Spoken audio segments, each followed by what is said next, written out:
Banking एक अलग subject हो गया, इकोनॉमिक्स में एक हिस्सा रहेगा। बैंकिंग कौन लेके बैठ गया है? किसको बैंकिंग मिल गया है? यूपी बोर्ड में, यूपी बोर्ड में है सोनाली का। यूपी बोर्ड बैंकिंग पकड़ा दिया सब। हाँ यूपी भाई, बोर्ड में नहीं होता है, सब्जेक्ट होता है, तुम फॉर्म भरवा दो उसमें बैंकिंग का वही सब्जेक्ट में कॉलेज वाले को बोलना चाहिए। उसको हटवा दें। हाँ उसको हटवा दो, उसका कोई जरूरत नहीं है। जब बैंकिंग उसको फिर इंटर में इसमें ग्रेजुएशन में पढ़ना ही है ना, तो फिर यहाँ पे हाँ, फिर दिमाग खराब करने से क्या फायदा है। सब्जेक्ट कौन कौन दिया है सब? इकोनॉमिक्स है भाई।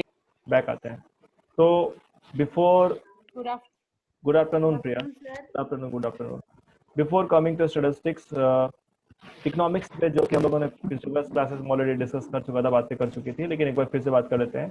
इकोनॉमिक्स का मतलब क्या था? क्या प्रिया, इकोनॉमिक्स का मतलब क्या होता है?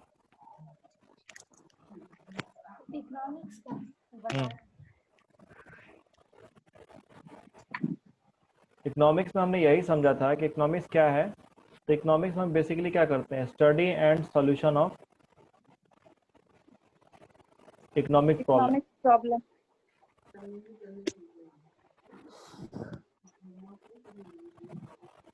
ठीक है, मिहिर आवाज आ रही है आपको? Yes sir. ओके, तो देखिए इकोनॉमिक्स जब आप पढ़ेंगे अर्थशास्त्र, अभी तक आपने जो भी इकोनॉमिक्स पढ़ा है ना टिल क्लास 10, 10वीं क्लास पास करके जो आप 11th में आए हैं, तो अभी तक आपने जो भी इकोनॉमिक्स पढ़ा है वो इकोनॉमिक्स प्योर फॉर्म में नहीं था। लेकिन जैसे ही आप क्लास 11th में आएंगे, 11 12 जो आपको इकोनॉमिक्स पढ़ना है, ये आपको प्योर फॉर्म में इकोनॉमिक्स पढ़ना है। ठीक है, इकोनॉमिक्स को सर इंडियन इकोनॉमिक और माइक्रो इकोनॉमिक क्या है? ये आपका ब्रांचेस है। इकोनॉमिक्स का ब्रांच मतलब इकोनॉमिक्स में आपको जैसे अप्लाइड मैथमेटिक्स होता है, मेन मैथमेटिक्स होता है ना, वैसे ही आपको इकोनॉमिक्स में अलग अलग ब्रांचेस है। तो हम लोग को 11th में बिहार बोर्ड में पढ़ना है स्टैटिस्टिक्स और इंडियन इकोनॉमी। जैसे इंडियन इकोनॉमी आप पढ़ेंगे कि जो भारतीय अर्थव्यवस्था है इसका इतिहास क्या रहा है आज़ादी के बाद से, वो आप पढ़ेंगे किस में? इंडियन इकोनॉमी में। इकोनॉमिक में। और अभी हम लोग जो डिस्कस कर रहे हैं, we are right now discussing statistics. हम लोग इसको डिस्कस कर रहे हैं स्टैटिस्टिक्स, यानी कि सांख्यिकी। सांख्यिकी, ठीक है, सांख्यिकी का कुछ कुछ हिस्सा बेसिक स्टडी आप क्लास 10th में मैथ्स में किए होंगे, जहाँ पे आप मीन मीडियन मोड ये सब पढ़े होंगे, है ना? Yes sir. Yes, sir. तो इसी पोर्शन को डिटेल्ड तरीके से पढ़ना है किसमें? क्लास 11th में, कि स्टैटिस्टिक्स क्या है, इसका यूज कैसे है। तो स्टैटिस्टिक्स तक पहुंचने से पहले ये समझना जरूरी है कि इकोनॉमिक्स क्या है, क्योंकि इकोनॉमिक्स के जरिए ही हम पहुंचेंगे कहाँ तक? स्टैटिस्टिक्स तक। ठीक है, Statistics तक। हाँ। तो यहाँ पे इकोनॉमिक्स में क्या था, हमने ये डिस्कस किया था कि इकोनॉमिक्स के अंतर्गत किसी भी आर्थिक समस्या को, यानी कि इकोनॉमिक प्रॉब्लम को हम क्या करते हैं? स्टडी करते हैं और उसके बाद उसका सॉल्यूशन निकालते हैं। स्टडी करते हैं और क्या करते हैं? Solution निकालते सॉल्यूशन हैं। निकालते हैं। जैसे आपके सामने एक आर्थिक सॉल्यूशन निकालते हैं। जी ठीक है, आपके सामने एक आर्थिक समस्या मैंने लिख दिया, अनएम्प्लॉयमेंट। यानी कि ये क्या होता है आपका? बेरोजगारी, है ना? आजकल डेली थाली बजा रहे हैं लोग, पेपर में छप रहा है ना, है ना? बेरोजगारी, बेरोजगार, बेरोजगार, हर दिन हल्ला हो रहा है। तो बेरोजगारी एक आर्थिक समस्या है कि नहीं है? है। अब आर्थिक समस्या को क्या करना होगा? जब आप अनएम्प्लॉयमेंट को सॉल्व करने जाएंगे तो आपको पहले स्टडी करना पड़ेगा ना कि अनएम्प्लॉयमेंट जो है ये भारत में क्यों है, किस प्रकार का बेरोजगारी है, इस बेरोजगारी के होने के मुख्य कारण कौन कौन से हैं? शिक्षा व्यवस्था सही नहीं होना, या नौकरी हेतु जो भी मतलब आपके इंडस्ट्रीज लगने चाहिए थे, गवर्नमेंट ने वो इंडस्ट्रीज नहीं लगा पाई, इसलिए रोजगार का सृजन नहीं हो पाया, है ना? एम्प्लॉयमेंट जनरेट नहीं हो पाए। तो फिर आपने यहाँ पे स्टडी किया कि भाई इन चीज़ों का क्या है, इन चीज़ों के चलते बेरोजगारी है। और फिर उसी के सॉल्यूशन के रूप में आप पॉलिसी लेकर के आते हैं कि इस साल हम लोग यहाँ पे ये इंडस्ट्री लगाएंगे, यहाँ पे ऐसे करेंगे, खेतीबाड़ी को बढ़ावा देंगे ताकि लोगों को क्या मिले? रोजगार मिल सके और बेरोजगारी की समस्या क्या हो जाए? देश के अंदर खत्म हो जाए। ठीक है, तो मेरे हिसाब से आप सभी लोग समझ गए होंगे कि इकोनॉमिक में basically हम लोग क्या करते हैं, है ना? Yes sir. हम लोग क्या करते हैं? किसी भी आर्थिक समस्या को पढ़ते हैं, समझते हैं और उसका निष्पादन यानी कि सॉल्यूशन निकालते हैं। ठीक है, तो अब मुद्दा निकालते ये उठता है कि फिर इकोनॉमिक्स में स्टैटिस्टिक्स यानी सांख्यिकी का क्या रोल है? What is the role of statistics in economics? Yes. ठीक है, स्टैटिस्टिक्स एक पार्ट है इकोनॉमिक्स का, अर्थशास्त्र का क्या है? एक हिस्सा है। Part two. कैसा हिस्सा है? यहाँ पे किस चीज के बारे में पढ़ाई होती है और क्यों पढ़ना है statistics as a part of economics? ये सवाल मन में उठता है कि नहीं उठता आप लोगों के? Yes sir. ये सवाल उठता है ना Yes, कि sir. सांख्यिकी को अर्थशास्त्र के एक हिस्से के रूप में, why to study statistics as a part of economics in class 11th? ठीक है, this question will come in your mind. तो अब इस सवाल का अगर हम जवाब ढूंढें तो सबसे पहले बात उठता है कि स्टैटिस्टिक्स में आप करते क्या है, व्हाट यू विल डू। जैसे मैंने अगर आपको बोला कि अनएम्प्लॉयमेंट को क्या करना है, स्टडी करना है और उसका क्या निकालना है, Solution. सॉल्यूशन निकालना है, राइट? Solution.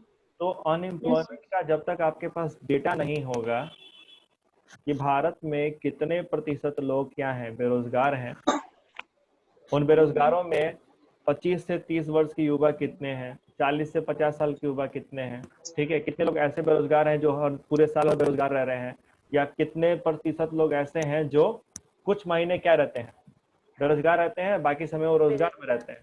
तो क्या इसका डेटा आपके पास होना जरूरी है कि नहीं है? तभी ना आप स्टडी कर पाइएगा। Yes sir. देश के किस Yes, हिस्से में yes, sir. रोजगार लगाना ज्यादा जरूरी है? बिहार में ज्यादा जरूरी है कि महाराष्ट्र में ज्यादा जरूरी है आज के समय में? ये आप किस बेसिस पे कह पाएंगे? जब आपके पास उससे जुड़ा हुआ क्या हो, डेटा उपलब्ध हो, डेटा हो। है ना, आपके पास जानकारी हो, आपके पास इंफॉर्मेशन हो कि इस क्षेत्र में जैसे बिहार में इतने लाख लोग क्या है, बेरोजगार हैं, तब तो सरकार है। पॉलिसी कर पाएगी। Yes sir. Yes, क्या sir. इस बात से सारे लोग सहमत हैं? Yes Yes, sir. sir. तो ये जो डेटा कलेक्शन का काम होगा, जो इंफॉर्मेशन जुटाया जाएगा, ये सारा काम किस में होगा? This all things will be undertaken in statistics. ये सारा काम किस में होगा? हाँ, स्टैटिस्टिक्स में होगा। ठीक है, सांख्यिकी में आप यही पढ़ेंगे, यही सीखेंगे कि डेटा इंफॉर्मेशन कैसे कलेक्ट होता है ना, और उसका प्रेजेंटेशन यानी उसको दिखाया कैसे जाता है और उसको स्टडी कैसे करते हैं। ठीक है, किया जाता है। This is what you are going to learn throughout in your class 11th under the subject statistics. क्या मतलब क्लियर हुआ मन में कि मकसद क्या है पढ़ने का इसको? ठीक है, क्योंकि हम पहले आप लोगों को अकाउंट्स भी हम पढ़ाए तो आप लोगों को समझाएं कि हम अकाउंट्स क्यों पढ़ते हैं, है ना। जब इकोनॉमिक्स और माइक्रो भी हम लोग डिस्कस Yes, कर रहे थे sir. तो हम लोगों ने यहाँ पे बात किया था कि इकोनॉमिक्स पढ़ने का उद्देश्य क्या है, चाहे क्यों पढ़ते हैं, एक सब्जेक्ट के रूप में हम लोग क्यों पढ़ रहे हैं। Yeah. तो स्टैटिस्टिक्स पढ़ने का जो मुख्य उद्देश्य है वो यही है आपके सामने, the main objective behind studying statistics to get available the necessary data which is required for studying any economic problem, right. कि आपके पास क्या हो जाए, वो नेसेसरी डेटा उपलब्ध हो जाए जिसको यूज करके आप क्या करेंगे, किसी आर्थिक समस्या का अध्ययन और विश्लेषण कर पाएंगे। You will analyse and interpret the economic problem. ठीक है, तो अगर आपसे कोई भी कल को पूछे कि आप स्टैटिस्टिक्स यानी सांख्यिकी क्लास 11th में क्यों पढ़ रहे हैं, तो क्या आप सारे लोग जवाब दे पाएंगे Yes, sir. कि नहीं दे पाएंगे? Yes, sir. ठीक है, देखिए लाइफ में एकदम पढ़ाई करते हैं ना तो एकदम डैम क्लियर रहिए। डैम क्लियर का मतलब क्या हुआ, या तो आपको आता है नहीं तो आपको नहीं आता है। बीच वाला पढ़ाई मत करना, बीच वाला पढ़ाई नहीं करना है। आपको नहीं आता, आप मेरे से 20 बार पूछो, ठीक है। या तो आपको 100% आता है, आप कॉन्फिडेंसली 100 लोग भी अगर आपके सामने बैठे हैं, कोई पूछेगा तुमसे कि बताओ कि स्टैटिस्टिक्स क्यों पढ़े, पढ़ना ही क्यों सब्जेक्ट, तो क्या आप जवाब दे देंगे कि नहीं दे पाएंगे? Yes, sir. हाँ दे देंगे, हम बता सकते हैं, हमको पता है कि हम ये चीज क्यों पढ़ाई कर रहे हैं, है ना। ठीक है, तो चलिए अब ये जो भी टेक्स्ट बुक लिया हम एनसीईआरटी का लिए हैं, यहाँ पे आपसे पूछा है कि वाई इकोनॉमिक्स, देखो सबसे पहले सवाल पूछा है ना बुक में, Yes, sir. Why economics. Yes, sir. ठीक है, तो क्या बोलते हैं आपको, you perhaps already had economics as a subject for your earlier classes at school, you might have. Sushant आपको समझ में आ रहा है ना? यस सर आ रहा है। एनी इशू यू, कोई प्रॉब्लम नहीं ना है? नहीं सर कोई No, प्रॉब्लम sir. नहीं। ठीक है, तो यहाँ पे देखिए आपको कुछ ऐसे ही समझाया है कि अब कुछ बेसिक टर्म्स जो इकोनॉमिक्स में आते हैं कि कंज्यूमर कौन है, ग्राहक कौन है। तो कंज्यूमर कौन है? जो कोई गुड्स या सर्विसेज बाई करता है क्या करने के लिए? आप कोई गुड्स या सर्विसेज बाई करते हैं क्या करने के लिए? To satisfy your own personal need. ठीक है, Needs. यूज ठीक है। एक ग्राहक या जरूरत। कस्टमर कौन है? ये वो व्यक्ति है जो किसी वस्तु या सेवा का क्या करता है, उपभोग करता है या उसे खरीदता है अपने सेटिस्फेक्शन को, जरूर। संतुष्टि को प्राप्त करने के लिए, है ना? Yes sir. Yes, sir. ठीक है, दिक्कत किसी को? No, और sir. सेलर कौन होगा? तो सेलर जो होगा यानी विक्रेता वो व्यक्ति होगा जो किसी वस्तु या सेवा को क्या करता है, किसी दूसरे को बेचता है या प्रदान करता है। किस मोटिव से, किस उद्देश्य से? ताकि वो क्या कर सके, पैसा पैसा कमाने के प्रॉफिट लिए। कमा सके या लाभ कमा सके, है ना? ठीक है। Yes, sir. तो ये कुछ, क्योंकि देखिए जब आप बात करते हैं इकोनॉमिक्स की ना, तो इकोनॉमिक्स में अगर हम आपसे पूछेंगे कि बेसिक जो प्रोडक्शन जो एक्टिविटी है इकोनॉमिक्स में क्या कंडक्ट होते हैं, तो इकोनॉमिक्स में बेसिक जो एक्टिविटी होता है वो क्या कंडक्ट होता है? प्रोडक्शन होता है। और क्या होता है? Yes sir. कंजम्पशन होता है ना? अब जब प्रोडक्शन, हाँ बोलिए, कोई कुछ बोले, कोई दिक्कत आपको? किसी को कोई समस्या, कोई कुछ बोल रहा था क्या? ओके। तो नो आर्थिक, सर। हाँ आर्थिक क्रियाएं यानी कि इकोनॉमिक एक्टिविटी के अंतर्गत होता क्या है? तो बेसिकली वहां पे प्रोडक्शन होता है और क्या होता है? कंजम्पशन होता है। Consumption. क्योंकि ऑब्वियस सा बात है, जैसे मान लीजिए Consumption. जब प्रोडक्शन होगा ना, प्रोडक्शन होगा किसका? Production of goods and goods services. Services. तो इस प्रोडक्शन प्रोसेस में ही क्या होता है? प्रोडक्शन प्रोसेस के थ्रू ही आपका इनकम जनरेशन होता है। क्या होता है? इनकम Income जनरेशन होता generation. है। इनकम जनरेशन होता है। जैसे मान लीजिए कि अगर हम कोई सामान क्या किए, बनाए और बना के बेचे, तो पैसा कमाए कि नहीं कमाए? कमाए. कमाए सर। कमाए। तो क्या ये इनकम जनरेट हुआ कि नहीं हुआ? हुआ। या जैसे मान लीजिए अभी आपको हम पढ़ा रहे हैं, तो यहाँ पे हम क्या कर रहे हैं? टीचिंग सर्विसेज आपको प्रोवाइड कर रहे हैं। Yes sir. हाँ Yes. प्रोवाइड कर रहे हैं, तो इसके अगेंस्ट जो भी फीस आपको चार्ज होता है, वहां पे क्या हुआ? इनकम जनरेशन हुआ कि नहीं हुआ? हुआ। हुआ sir. और यही जो इनकम हुआ जनरेट होगा, जो लोगों को मिलेगा ना किसी डिफरेंट फॉर्म में, वो क्या करेंगे? खर्च करेंगे किस पे? कंजम्पशन पे। Yes, sir. ठीक है। Yes sir. तो बेसिक जो आर्थिक क्रियाएं हैं, जो बेसिक इकोनॉमिक एक्टिविटी हैं, वो किसकी है? प्रोडक्शन, कंजम्पशन और डिस्ट्रीब्यूशन की। यानी कि प्रोडक्शन हुआ, उससे इनकम जनरेट हुआ, इनकम डिस्ट्रीब्यूट हुआ, और फिर वही क्या हो जाएगा? खर्च हो जाएगा किस पे? कंजम्पशन पे। और इस तरीके से काम क्या होता है? चलते रहता है। जो अलग अलग वर्ग है समाज के, जो लोग हैं, वो एक दूसरे से क्या है? इसी तरीके से डिपेंडेंट होके क्या करते हैं? काम करते हैं। करते हैं। बात समझे? करते रहते हैं। डायरेक्ट नहीं दिखेगा, लेकिन इनडायरेक्ट तरीके से समाज का हर वर्ग एक दूसरे पे क्या है?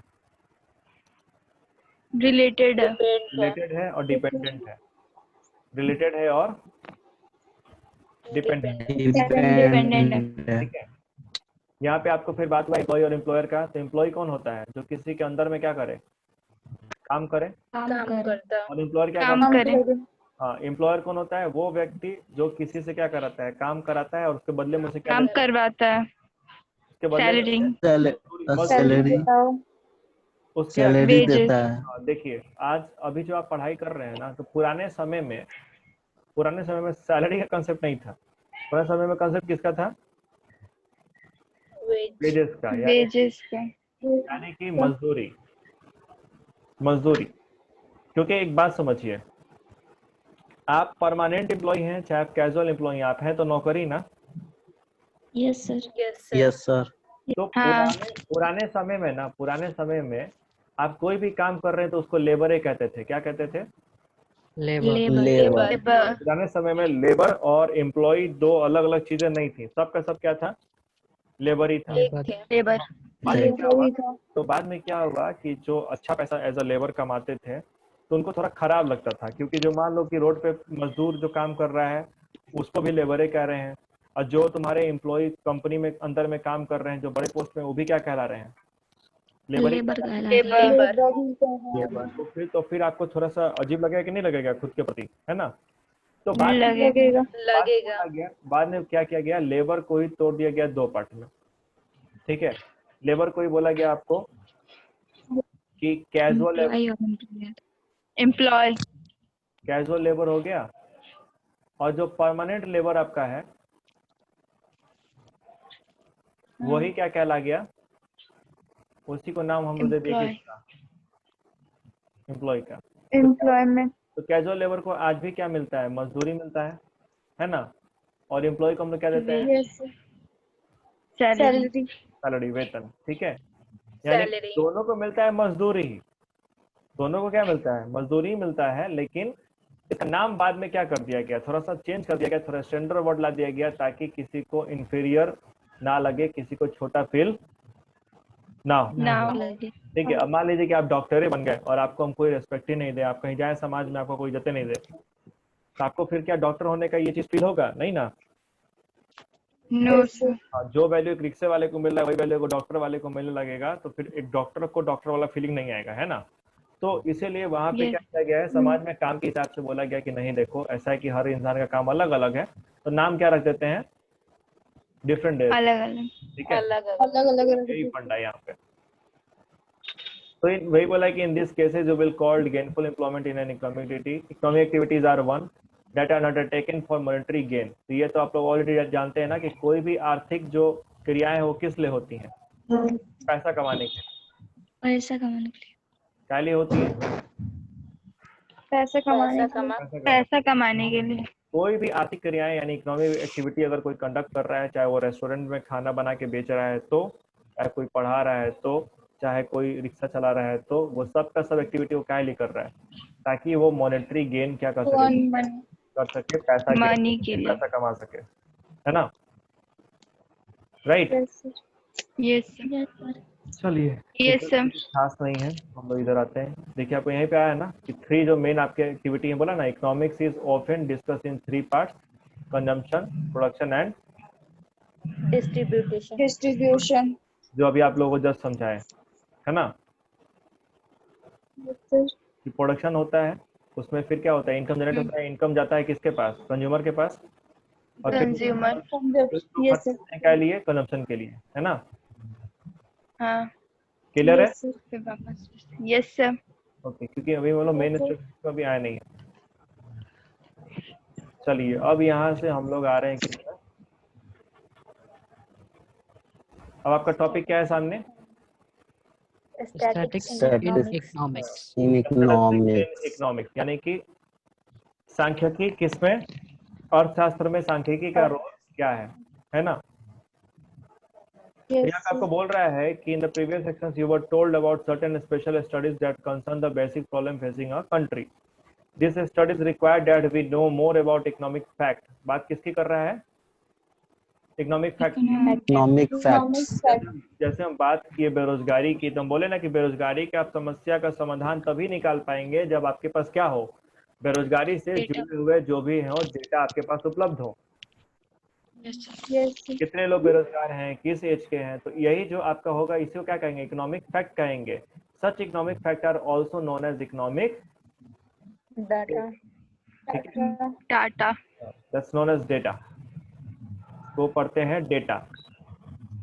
ठीक है, लिखा रहता है डाटा, लेकिन पढ़ते हैं क्या, डेटा। ठीक है। दुनिया में आधा लोग गलती पढ़ता है, उसमें कोई बात नहीं है, आपका प्रॉब्लम नहीं है, आपको पढ़ाया होगा वो भी डाटा ही पढ़ा होगा, ठीक है। But this is pronounce as data not data.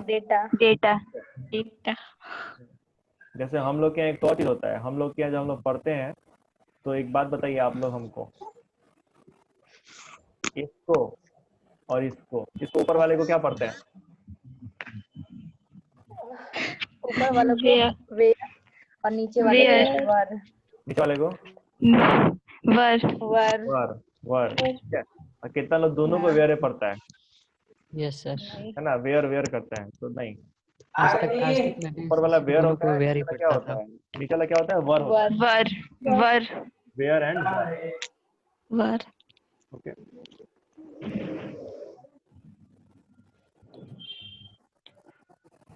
Digital जो कहानी है ना वो ऊपर चढ़ा है, तो आगे आपको क्या बोलता है, the purpose of collecting data about this economic problem is to understand and explain the problem. देखिए हम लोग जो बेसिक हम लोग निचोड़ निकाले थे शुरू में ही, वही बातें लिखी हुई कि नहीं लिखी है,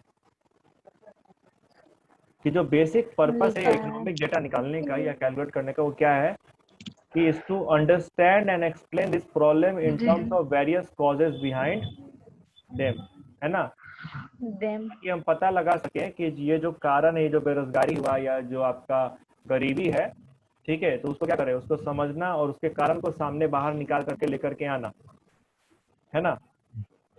In other words, we try to analyze them. For example, when we analyze the hardship. Sir hardship का मतलब क्या हुआ? मेहनत, मेहनती कह सकते हैं यहाँ पे। हार्ड मतलब क्या होता है, कठिन जटिल होता है ना। हाँ तो यहाँ पे आपको बोल रहा है कि analyse the hardship of poverty, ठीक है, कि पॉवर्टी जो गरीबी है इतनी बुरी तरीके से क्यों, जटिलता के साथ क्यों फैली हुई है। We try to explain it in terms of the various factors such as unemployment। जो हम गरीबी के कारण में आएंगे तो गरीबी के कारण क्या निकल के आएगा, अनएम्प्लॉयमेंट निकल के आ रहा है ना, लो प्रोडक्टिविटी ऑफ पीपल आ रहा है, बैकवर्ड टेक्नोलॉजी आ रहा है, बहुत से कारण हो जाएंगे, एक ही कारण नहीं है, there are number of factors जो कि आपके सामने निकल के आएंगे। So what purpose does the analysis of poverty serve unless we are able to find ways to mitigate it? We may therefore also try to find those measures that help solve an economic problem. Economic such measures are known as policies. तो देखिए हमने data मिला, data को हमने क्या किया, study किया, data को स्टडी करके हमने क्या निकाला, अलग अलग कारण निकाले कि इन कारण के चलते ये समस्या क्या हो रहा है, सामने निकल के आ रहा है ना। आ रहा है। पॉवर्टी को एनालाइज किया तो पॉवर्टी आपको दिखा कि देखिए मेरा बात ध्यान से सुनिएगा, हम आपको जानबूझ के एनसीईआरटी की किताब खोल के इसलिए पढ़ा रहे हैं, नहीं तो हम सीधे आपको नोट्स पे पॉइंट वाइज बता सकते थे चीजें, लेकिन हम समझा रहे हैं कि पढ़ने का तरीका क्या होता है। तो यहाँ पे जब आप गरीबी की बात किए तो आपने स्टडी किया और आपने ये देखा, जब आपने लिस्ट निकाला कि किस राज्य में कितनी क्या है, गरीबी है, तो जो आपने डेटा को एनालाइज किया आपको ये मालूम चला कि जो राज्य शिक्षा में जितना पिछड़ा हुआ है, जो राज्य शिक्षा में क्या है, जितना पीछे पिछड़ा हुआ है, वहां पे गरीबी क्या है, उतना ज्यादा है। ठीक है। जिस राज्य में जितना कम इंडस्ट्री लगा है, जितने कम फैक्ट्री लगे हैं, उस राज्य में गरीबी क्या है, उतना ज्यादा है। तो आपने समस्या को स्टडी किया और आपके सामने ये निकल के आया कि सरकार ने अब क्या करेगी, तो आपके सामने तो प्रॉब्लम का रीजन आ चुका है ना कि ये कारण थे। अब गवर्नमेंट पॉलिसी बनाएगी, यहाँ पे नीचे बोला है ना कि इकोनॉमिक्स में क्या होगा, आर्थिक आपका क्या होगा, पॉलिसी बनाया जाएगा कि हम लोग क्या करेंगे, अपने यहाँ पे शिक्षा व्यवस्था को क्या करेंगे, पहले से बेहतर बनाएंगे। जैसे मान लीजिए अगर मान लीजिए महिला शिक्षा की बात करें, वुमेन एजुकेशन की, तो मान लो आज के समय में भी कितने ऐसे परिवार हैं, पहले से बहुत सोच बदली है, लेकिन आज के गांव में अगर आप जाएंगे तो बहुत से ऐसे परिवार हैं जो ये सोच रखते हैं कि लड़कियों को शिक्षा नहीं देना चाहिए, ठीक है, या उसमें फालतू का पैसा क्या होता है, खर्च होता है। तो आप एक बात सोचिए, अगर ऐसा कुछ चल रहा है तो इससे फिर क्या होगा, आने वाले समय में जो एक आधी जो आपका क्या है पॉपुलेशन है, वो तो क्या हो जाएगा, अनएजुकेटेड होगा, ठीक है। तो अगर अनएजुकेटेड होगा तो एम्प्लॉयमेंट में रहेगा, नो सर। अगर अनएजुकेटेड है तो एम्प्लॉयमेंट में होगा, नौकरी में रहेगा नहीं ना, नो सर। तो आधा जनसंख्या तो आपका ऑलरेडी क्या हो गया, बेरोजगार हो गया ना। हाँ। आधा जनसंख्या तो आपका ऑलरेडी बेरोजगार है ना। और उसके बाद तो मेल्स की कहानी अलग है। तो यहाँ पे फिर गवर्नमेंट पॉलिसी बनाएगी कि नहीं, गांव में भी क्या करना है, लड़कियों के लिए सेपरेट स्कूल एस्टेब्लिश करना है। गवर्नमेंट पॉलिसी बनाती है, पोशाक योजना, मशीन योजना बनाती है ना सरकारी स्कूल में, कि बच्चा लोग को क्या देने का, जो स्कूल जाएगा, जो 8वां क्लास तक जाएगा पढ़ने, उसको क्या देंगे, साइकिल देंगे, स्कूल से मिलेगा, चावल मिलेगा, ये मिलेगा, सब पॉलिसी है कि नहीं है। ये क्यों है, ये ताकि बच्चे स्कूल तक पहुंचाया जाए, कम से कम चावल के लालच में, साइकिल के लालच में घर वाला स्कूल तो भेजेगा।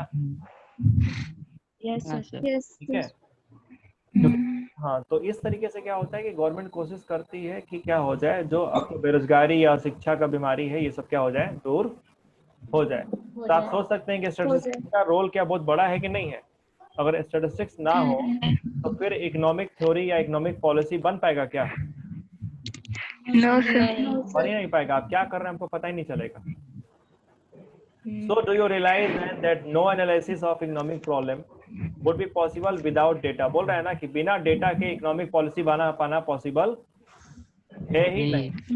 नहीं And that is the situation. No policies can be formulated to solve it. If yes, then you have to large extent understood the basic relationship between economics and statistics. ठीक है? तो बाबू पहले समझा दे रहे हैं, आते आते 11th क्लास में रट्टा मत मारने लगना कि statistics is the study and collection of economic data and blah blah blah. पहले समझो मतलब कि पढ़ क्यों रहे हैं, है ना? बाकी नोट्स डेटा तो आपको मिल ही जाएगा या तो आप कर ही लेंगे। ओके? तो पूछ रहा है कि व्हाट इज स्टैटिस्टिक्स, स्टैटिस्टिक्स है क्या? तो यहाँ देखिए क्या बोल रहा है, स्टैटिस्टिक्स डील्स विद द, यहाँ से statistics deals with the collection, analysis and presentation of numerical data. Data. ठीक है, data. Data. It is a branch of mathematics and also used in the disciplines such as accounting, economics, management, physics, finance, psychology and sociology. अगर आपसे ये पूछे कि statistics किसका branch है, branch क्या है ये? मैथमेटिक्स का है। मैथमेटिक्स का। इसीलिए आप क्लास 10 में मैथ्स में क्या कहते हैं, इसको पढ़े थे। ठीक है, अब इसका यूज हम लोग अकाउंटिंग में भी करते हैं, इकोनॉमिक्स में भी करते हैं, मैनेजमेंट में भी करते हैं। ठीक है, अलग अलग आपके सब्जेक्ट में क्या होता है, इसका यूज जरूरत के हिसाब से किया जाता है। ठीक है, तो स्टैटिस्टिक्स क्या है? स्टैटिस्टिक्स में क्या है आपका? कलेक्शन है, कलेक्शन ऑफ डेटा।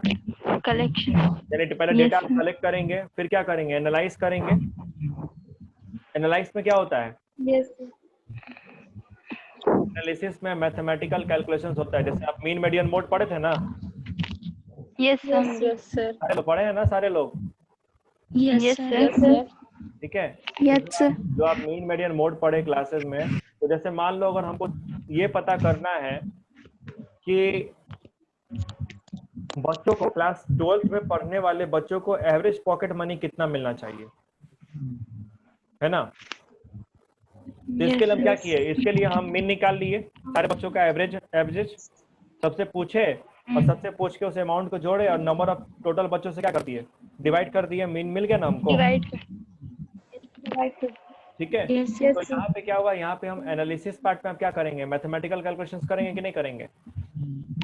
करेंगे।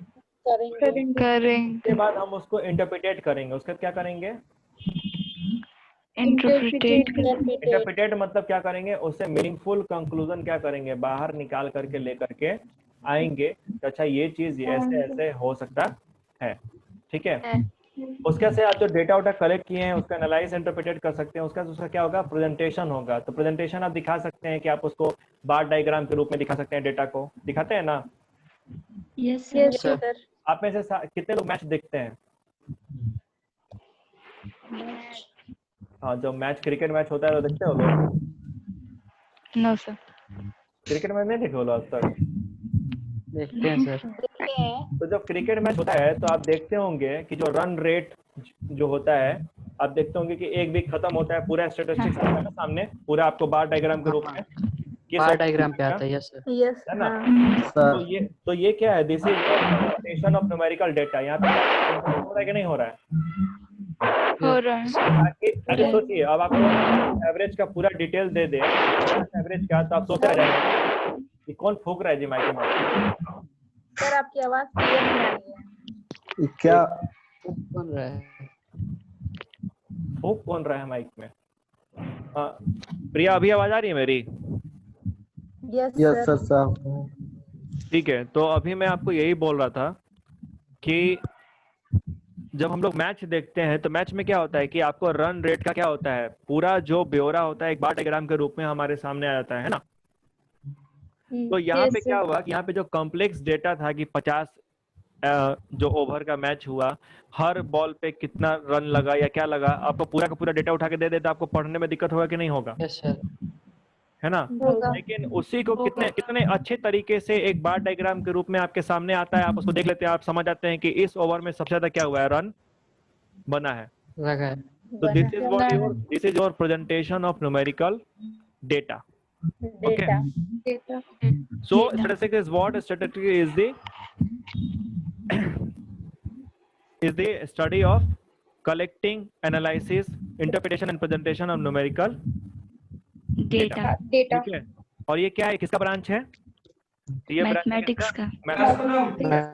हाँ. अब इसको हम लोग क्या करते हैं, अलग अलग आपके सब्जेक्ट में क्या होता है, इसका यूज होता है जरूरत के हिसाब से. ओके, ठीक है. तो यही आपको नीचे डिटेल दिया हुआ है. इन एडिशन टू इट, यहाँ देखिए, in addition to quantitative data, मतलब कि जो स्टैटिस्टिक्स में आप जो भी डेटा दिखाते हो किस फॉर्म में दिखाते हैं? क्वांटिटेटिव मतलब कि नंबर के फॉर्म में. किसके फॉर्म में? नंबर के फॉर्म में. क्वांटिटेटिव डेटा का मतलब क्या हो गया? In the form of number. In the form of number. जैसे हम क्या बात किया, आपसे बोले कि अनएम्प्लॉयमेंट अगर स्टडी करेंगे तो हम लोग आप डिस्कस करेंगे ना कि बिहार में कितने लोग अनएम्प्लॉयड हैं. हाँ. है ना. और जब उससे स्टडी करेंगे तो क्या डेटा, जो डेटा सामने निकल के आएगा वो नंबर के फॉर्म में होगा कि नहीं होगा? होगा सर. होगा. ठीक है सर. तो इसके अलावा आपको बोल रहा है कि economics also uses qualitative data. Qualitative data को भी क्या करता है, यूज करता है. क्वालिटेटिव डेटा क्या होगा? वो डेटा जो आपके नंबर के फॉर्म में नहीं होगा, क्वालिटी के फॉर्म में होगा. ठीक है, कि जो भी इंफॉर्मेशन निकल रहा है उसमें कुछ क्वालिटीज होनी चाहिए. उसमें कुछ क्वालिटीज होनी चाहिए. ठीक है. जैसे आपने क्या किया, आपने जो डेटा स्टडी किया तो डेटा को जेंडर के हिसाब से बांट दिया. तो जेंडर क्या हुआ? जेंडर आपका इक्वालिटी हो गया. उस बेसिस पे आप मेन और फीमेल्स को क्या करते हैं, डिवाइड करते हैं, या बॉय या गर्ल को डिवाइड करते हैं. तो एक स्कूल में कितने बॉय या कितने गर्ल हैं, ये आपका जो निकलेगा ये क्या हो गया? ये क्वालिटेटिव डेटा हो गया. और उसमें जो नंबर हम लोग शो करेंगे वो नंबर क्या हो जाएगा? क्वांटिटेटिव हो जाएगा. है ना. तो जो डिवीजन हो रहा है वो क्वालिटेटिव बेसिस पे हो रहा है, और उसके अंदर में जो नंबर आ रहा है वो क्या हो जा रहा है? क्वांटिटेटिव बेसिस पे हो जा रहा है ना. क्लियर है? क्वांटिटी. यस ठीक है. तो अगर आपसे पूछे कोई कि क्वालिटेटिव डेटा क्या होता है और क्वांटिटेटिव डेटा क्या होता है तो आप क्या जवाब देंगे? मिहिर, आप बताइए मुझे, क्वांटिटेटिव डेटा का मतलब क्या हुआ आपके लिए? नंबर्स. हाँ, वो डेटा का मतलब इंफॉर्मेशन जो नंबर के फॉर्म में हो. जो नंबर के फॉर्म में हो वो क्वांटिटेटिव होता है. और वो डेटा जो नंबर के फॉर्म में नहीं हो, क्वालिटीज के फॉर्म में हो, किसी फीचर्स के फॉर्म में हो या विशेषता के फॉर्म में हो, तो वो आपके लिए क्या होता है? क्वालिटेटिव होता है. क्वालिटेटिव. ठीक है. Is it clear to everyone? Yes sir. जिसको जहाँ जो चीज समझ में नहीं आएगा तुरंत क्या करेगा? पूछ लेगा. जैसे आप डिवीजन कर रहे हैं स्किल्ड या अनस्किल्ड पे या हाईली स्किल्ड पे, तो ये जो है ये क्या होगा? क्वालिटेटिव है कि क्वांटिटेटिव है? ये जो बंटवारा किया जाएगा ये क्या होगा? क्वालिटेटिव होगा कि क्वांटिटेटिव होगा? क्वालिटेटिव डाटा होगा. क्वालिटेटिव होगा. ठीक है, क्वालिटी पे हो रहा है ना कि स्किल्ड, अनस्किल्ड या हाईली स्किल्ड. ठीक है. तो क्या यहाँ तक आप लोगों को समझ में आ गया कि स्टैटिस्टिक्स का बेसिक मीनिंग क्या है? स्टैटिस्टिक्स हम लोग क्यों इकोनॉमिक्स में पढ़ते हैं, और स्टैटिस्टिक्स के अंतर्गत कौन से डेटा क्या होते हैं, प्रोसेस क्या है उसका, और जो डेटा होता है वो कितने टाइप का होता है. Is it clear? इसके आगे वाले पोर्शन को हम लोग क्या करेंगे, परसों के क्लास में फिर क्या करेंगे, कंटिन्यू करेंगे. कल तो आप लोग को अकाउंट्स होगा. ठीक है. और परसों क्लास में क्या होगा, अगेन हम लोग इको में बाकी पोर्शन क्या करेंगे, कंटिन्यू करेंगे. ठीक है, क्योंकि टाइम अब खत्म होने को आ गया है. तो चलिए आप लोग फिर परसों मुलाकात होता है, परसों निकल मुलाकात होता है अकाउंट से क्लास में. ठीक है. मिहिर, समझ में आया है ना आप लोगों को? Yes sir. ठीक है. सुशांत, तुम्हें?